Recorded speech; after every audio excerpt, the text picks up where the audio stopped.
Hey, what's the word, players? So, Christmas is just around the corner, so I hope you've been good this year. As for me, I've been good for the most part up until recently. Okay, hear me out. I may or may not have snuck into the North Pole to grab an Xbox Series X and a PS5. I mean, can you really blame a guy though? It's been a whole year and both consoles are still incredibly hard to find.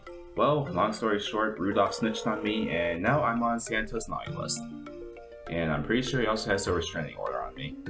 While it looks like I'm not going to be getting any new presents for the foreseeable future, I thought I'd take a look back at games I have gotten at Christmas before.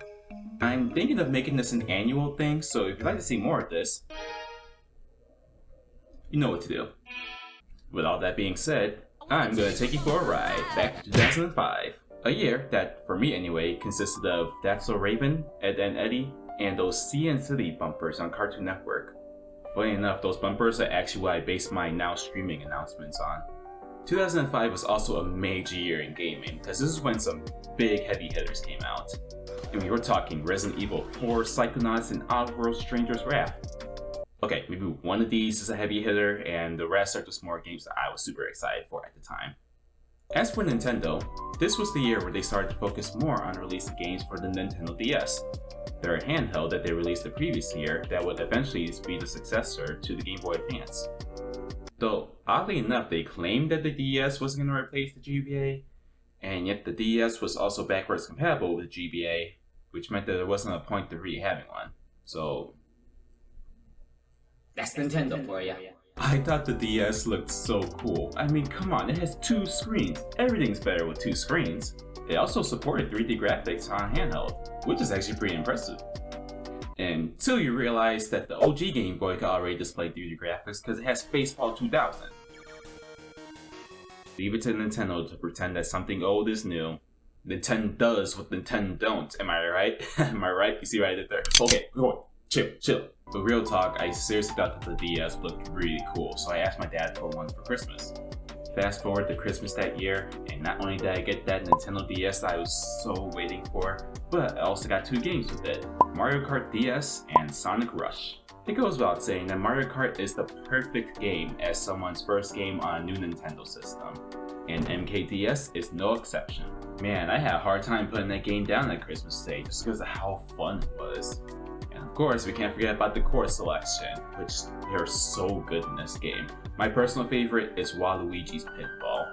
I really love that one. And a nice thing about Mario Kart DS is that they included courses from previous installments, so I could experience them for the first time. Overall, Mario Kart DS is a really solid game.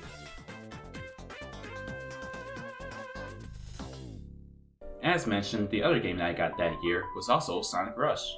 Even though our Blue Hedgehog's console outings were a bit rocky, the Sonic Advance series was always really solid. So honestly, seeing a new handheld Sonic game was just so exciting. As for the game itself, it's a good game, when you don't try to complete it. We'll get into why later, but it doesn't change the fact that the game is super fun. We got a legendary soundtrack composed by Hideki Naganuma. The soundtrack is so good, definitely a top tier Sonic soundtrack. It's also here where we're introduced to a new character, Blaze the Cat. She's really cool. She's a princess from another dimension. Or wait, she's from the future. Or no, she's from an alternate dimension. Or wait, no, now she's an Olympian. I don't know what she is. I'm pretty sure Sonic Team doesn't know what she is either. Anyway, I said earlier that Sonic Rush is a good game when you don't try to complete it. And here's why. Bosses suck. They have way too much health. A lot of them require button mashing QTEs, which if you don't clear them, is instant death. And because they go on for so long, if you die, it's just a drag. It just goes on for way too long. And because this is a dim Sonic game, I expect to die a lot from bottomless pits, instant kill things, and other things that you couldn't see because you were going too fast. In a Sonic game.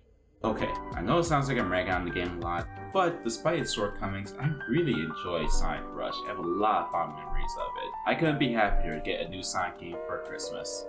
And then the following year, I got Sonic 06 for Christmas, and I have trust issues ever since. This is gonna be really hard, isn't it? It's no use. I can't move. No. And then I die.